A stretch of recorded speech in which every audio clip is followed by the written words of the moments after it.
Bienvenue à l'Instant Bible, l'émission qui met la Bible à la portée de tout le monde, mais sans pour autant la niveler par le bas. Nous avons vu la semaine dernière comment Abraham a accepté de partir et de tout quitter pour aller vers un endroit qu'il ne connaissait pas et suivre un Dieu qu'il connaissait à peine. Nous avons interrogé la notion de foi et cette semaine, nos pasteurs de choc, Élise, bienvenue. Élise. Et Karl, salut Karl. Salut Gétro. Vont nous expliquer mieux la notion d'alliance parce que Dieu veut faire alliance avec Abraham. On va se plonger dans ce texte biblique avec la lecture de Genèse 15, versets 1 à 5. Merci Karl. Après ces événements, la parole de l'Éternel fut adressée à Abraham dans une vision. Et il dit, « Abraham, ne crains point, je suis ton bouclier, ta récompense sera très grande. » Abraham répondit, « Seigneur éternel, que me donneras-tu? Je m'en vais sans enfant, et l'héritier de ma maison, c'est Eliezer de Damas. » Et Abraham dit, « Voici, tu ne m'as pas donné de postérité, et celui qui est né dans ma maison sera mon héritier. » Alors la parole de l'Éternel lui fut adressée ainsi, « Ce n'est pas lui qui sera ton héritier, mais c'est celui qui sortira de tes entrailles, qui sera ton héritier. » Et après l'avoir conduit dehors, il dit, « Regarde vers le ciel et compte les étoiles, si tu peux les compter. » Il lui dit, « Telle sera ta postérité. » Merci Karl. Alors j'ai 3 garçons, figurez-vous, et c'est beaucoup de joie, mais c'est aussi beaucoup de travail. Alors je voudrais vous poser une première question. Qu'est-ce que cela représente dans une société sémite pour ces gens qui vivent en Mésopotamie d'avoir des enfants déjà dans un premier temps et ensuite une descendance, c'est-à-dire d'aller bien au-delà de sa propre famille nucléaire, si j'ose dire. Je crois que c'est tout. Et là, on est un peu dans des tout cultures différentes. C'est-à-dire avoir des enfants, garçons en premier lieu, filles en deuxième lieu. La Bible en parle souvent. Eh bien, c'est la richesse principale. Hein.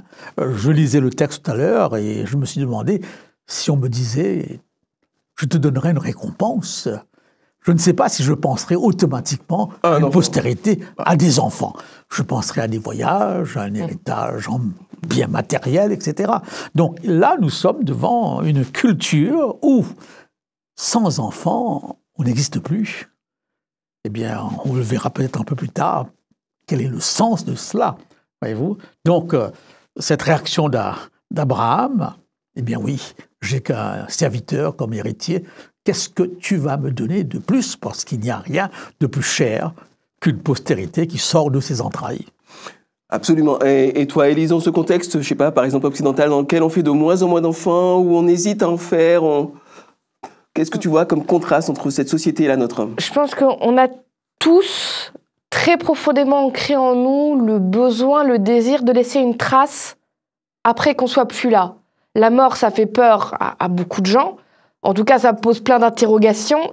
Et souvent, surtout quand on commence à avancer en âge, de dire « qu'est-ce que je laisse derrière moi ?» Aujourd'hui, dans nos sociétés, on a des moyens de laisser une trace derrière nous. On prend des photos, on a des amis, on laisse un journal, on aide quelqu'un. Mais pour la société de l'époque, c'est pas pareil. Une fois que toi, tu n'es plus là, qui va se souvenir de toi? Tes enfants. Faire des enfants, c'est avoir une continuité, continuer quelque part à exister dans ce monde une fois que tu es plus là. C'est pour ça que c'était aussi important d'avoir une descendance. Et c'est pour ça que Karl disait en premier lieu, c'est difficile à dire ça, sans fourcher, en premier lieu des fils. C'est pas un peu macho, ça? C'est un peu macho, mais il y avait cette idée de dire mon nom de famille, le nom de ma tribu, de ma lignée, va continuer par les garçons.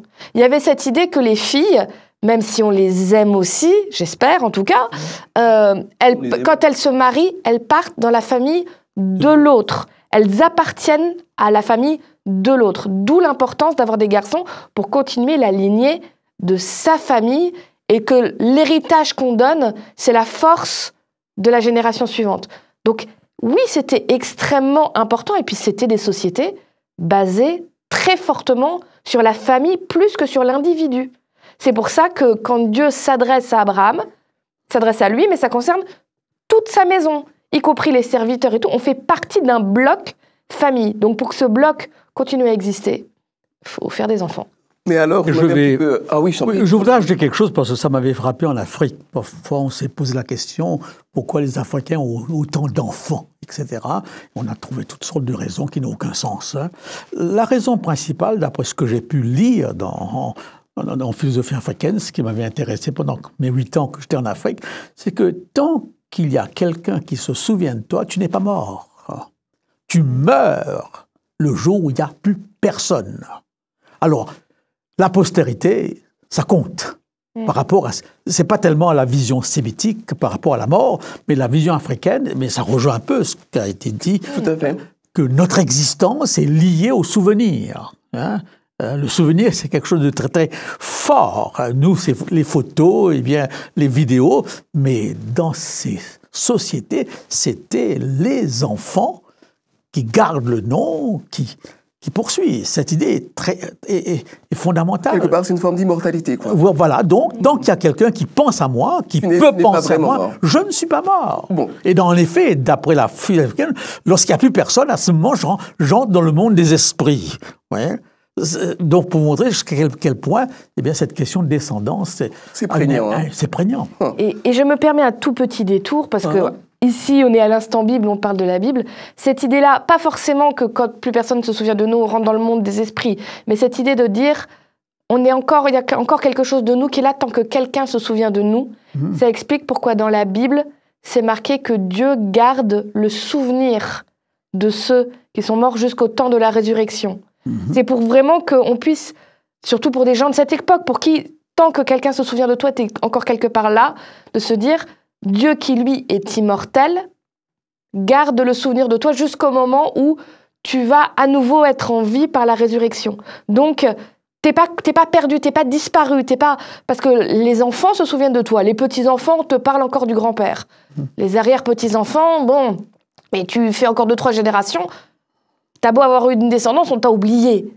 Mais Dieu, lui, n'oublie pas. Et ça, je pense que c'est une image qui est belle et qui est importante. C'est très beau.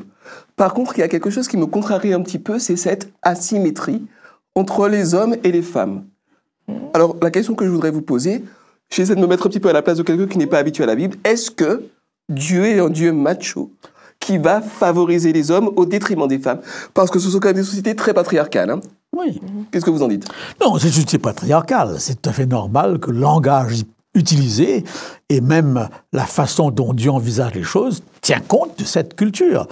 Si Dieu s'adressait à notre culture, certainement les choses auraient été différentes, n'est-ce pas?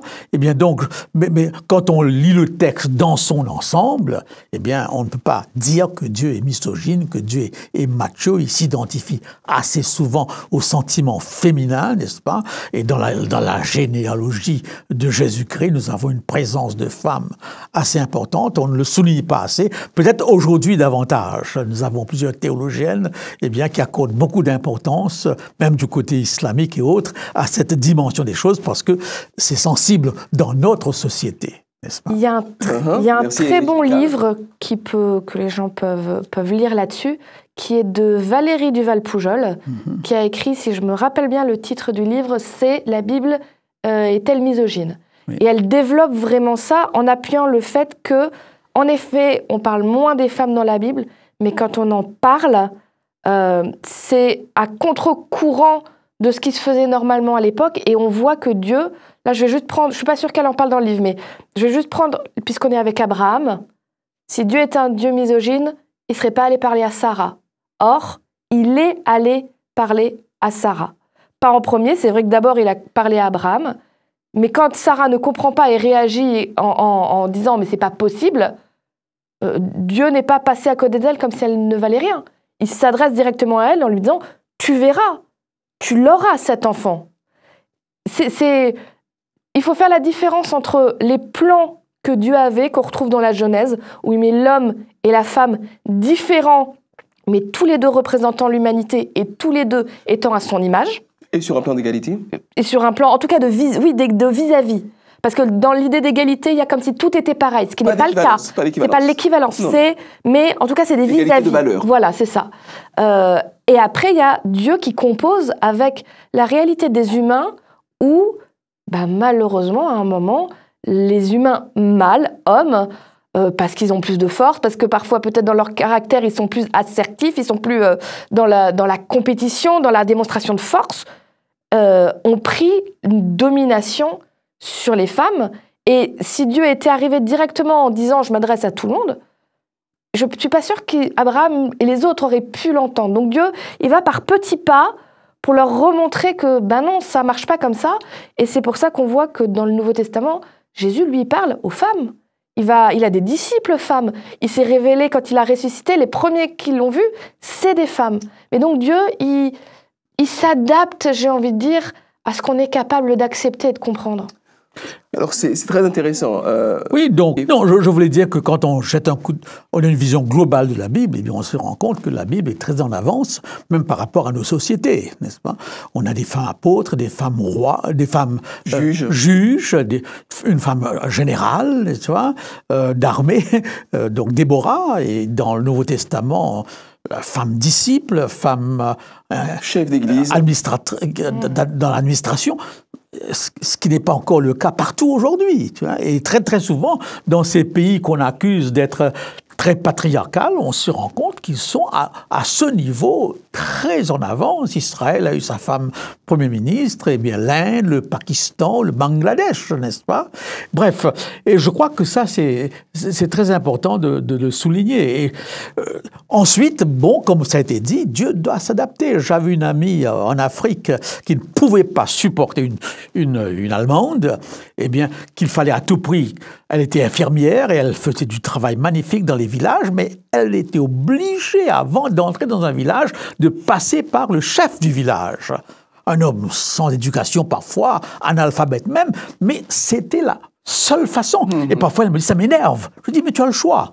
Soit tu fais ton boulot, tu passes par lui, ou tu rentres chez toi. Donc on est obligé de prendre en considération les éléments culturels lorsqu'on est dans un monde qui n'est pas le nôtre. Eh bien, Dieu parle aux hommes au travers des schémas de pensée des hommes. Et c'est pour cette raison que nous avons ces différents aspects de la Bible. Alors, à vous qui, fais une parenthèse, à vous qui découvrez peut-être la Bible, souvenez-vous qu'on lit la Bible, que la Bible s'ancre dans des cultures, qu'elle n'est pas complètement éthérée. C'est pas un message magique qui tombe du ciel. Mais Dieu se met, comme nos deux invités l'ont très bien dit, au niveau des gens, là où ils sont, il les fait grandir à partir de là. Alors, je voudrais qu'on passe donc à la fameuse alliance avec ce texte de Genèse, s'il te plaît, Élise. Oui. Genèse 15, versets 18 à 21.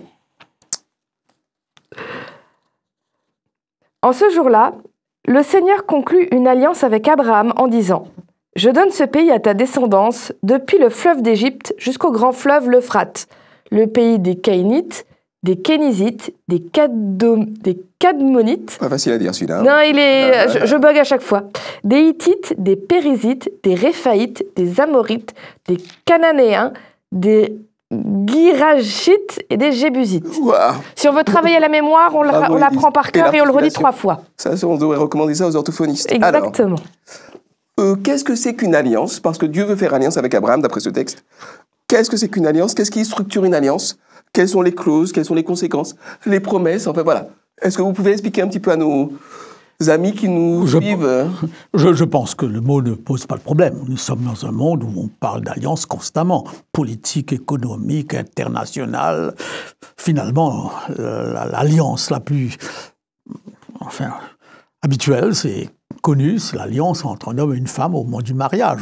Il y a un échange d'alliance, comme on le dit. Donc je crois que le mot ne pose pas de problème. Mais comme tu poses, la question que tu as posée est intéressante parce que derrière l'alliance, il y a une promesse, il y a un engagement, il y a un contrat, n'est-ce pas? Eh bien, donc, lorsque Dieu établit une alliance avec Abraham, il y a une part qui sera sa responsabilité à lui, sa part dans l'alliance, et Abraham aussi aura une part. C'est un partenariat. Un deal, quoi. Un deal. Ouais. Et ça, je crois que c'est très, très important, parce qu'on a parfois, on oublie cet aspect qu'en tant qu'homme, eh bien, nous avons aussi une responsabilité dans notre relation avec Dieu.